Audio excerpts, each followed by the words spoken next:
आज हम लोग इस वीडियो में बात करेंगे, जानेंगे, समझेंगे प्रोमोटर होल्डिंग के बारे में। यानी कि प्रोमोटर होल्डिंग किसे बोला जाता है, इसका मतलब क्या है, उसके बारे में जानेंगे, समझेंगे। तो यदि आप जानना चाहते हो इसके बारे में तो इस वीडियो को ध्यान से देखिए, क्योंकि मैं इस वीडियो के अंदर मैं आप लोग को बहुत ही आसान शब्दों समझाने की कोशिश करूँगा कि प्रोमोटर होल्डिंग किसे बोला जाता है। ओके, तो चलिए जानें। सबसे पहले जानते हैं कि प्रोमोटर होल्डिंग का मतलब क्या है, किसे बोला जाता है। तो देखिए, किसी कंपनी के फाउंडर या मालिक का उस कंपनी में जो हिस्सेदारी होता है उसे ही प्रोमोटर होल्डिंग बोला जाता है। यानी कि सिंपल शब्द में बोल सकते हो कि किसी कंपनी में उस कंपनी का फाउंडर, ओनर या इन्वेस्टर बोल सकते हो, उन लोग के पास उस कंपनी का कितना शेयर्स अवेलेबल है, कितना रखे हैं, होल्ड करके रखे हैं, उसी को बोल सकते हो यहाँ पे प्रोमोटर होल्डिंग। समझ में आ रहा है, नहीं समझ में आ रहा है ना? तो चलिए इसे एक एग्जाम्पल से समझने की कोशिश करते हैं। मान लीजिए कि आपके पास एक कंपनी है और आप जो है उस कंपनी के ओनर हो, मालिक हो, फाउंडर हो, और उस कंपनी में आपका हिस्सेदारी कितना है। यानी कहने का मतलब ये है कि उस कंपनी के कितना शेयर्स आप होल्ड करते हो, उसी को यहाँ बोल सकते हो प्रोमोटर होल्डिंग। समझ में आया? इसे और आसान शब्दों में बोल सकते हो आप कि किसी कंपनी में ओनर की हिस्सेदारी को ही प्रोमोटर होल्डिंग बोला जाता है।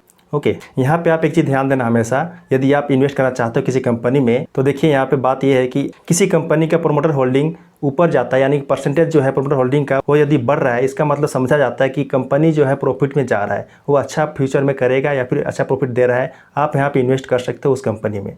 और यहीं पे उसका उल्टा होता है, यानी कि प्रोमोटर होल्डिंग का परसेंटेज जो घटता है, उस समय यह माना जाता है कि कंपनी जो है लॉस में जा रहा है और फ्यूचर में हो सकता है कि वो जो अच्छा परफॉर्म ना करे। तो आपको इन बातों को ध्यान में रखते हुए इन्वेस्ट करना चाहिए।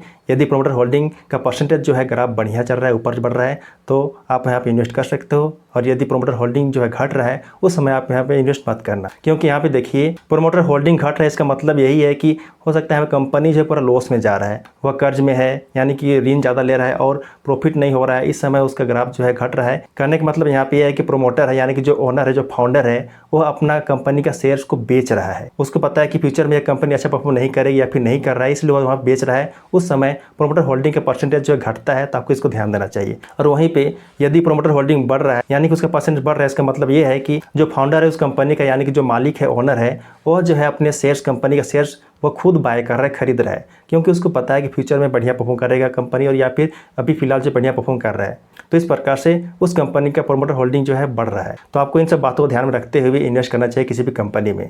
ओके, यानी कि आप जब भी इन्वेस्ट करना चाहते हो किसी कंपनी में, तो सबसे पहले आप ध्यान दीजिएगा कि प्रोमोटर होल्डिंग का ग्राफ जो है ऊपर जा रहा है या फिर घट रहा है। कहने का मतलब कि प्रोमोटर होल्डिंग का जो परसेंटेज है वह जो है बढ़ रहा है या फिर घट रहा है, इसको ध्यान में रखते हुए इन्वेस्ट करिएगा। ओके, तो इतना समझ में आया ना कि प्रोमोटर होल्डिंग किसे बोला जाता है और क्या मतलब है इसका, ये भी जानने को मिला। और साथ ही साथ आप लोग ये भी जानने को मिला कि यदि प्रोमोटर होल्डिंग का परसेंटेज बढ़ रहा है और घट रहा है, तो उस सिचुएशन में आप क्या करना है उसके बारे में जानने को मिला। ओके, तो चलिए उम्मीद करता हूँ कि आपको समझ में आ गया होगा प्रोमोटर होल्डिंग के बारे में। यदि समझ में आया तो बहुत अच्छी बात है। तो यदि वीडियो हेल्पफुल लगा और पसंद आया हो तो वीडियो जरूर लाइक कर देना, और यदि आप नए हो मेरे चैनल में तो मेरे चैनल जरूर सब्सक्राइब कर देना, क्योंकि मैं इसी तरह का हेल्पफुल वीडियो चैनल में से लाते रहता हूँ। तो चलिए मिलते हैं किसी नए टॉपिक के साथ किसी नए वीडियो में, तब तक के लिए जय जय, बाय बाय।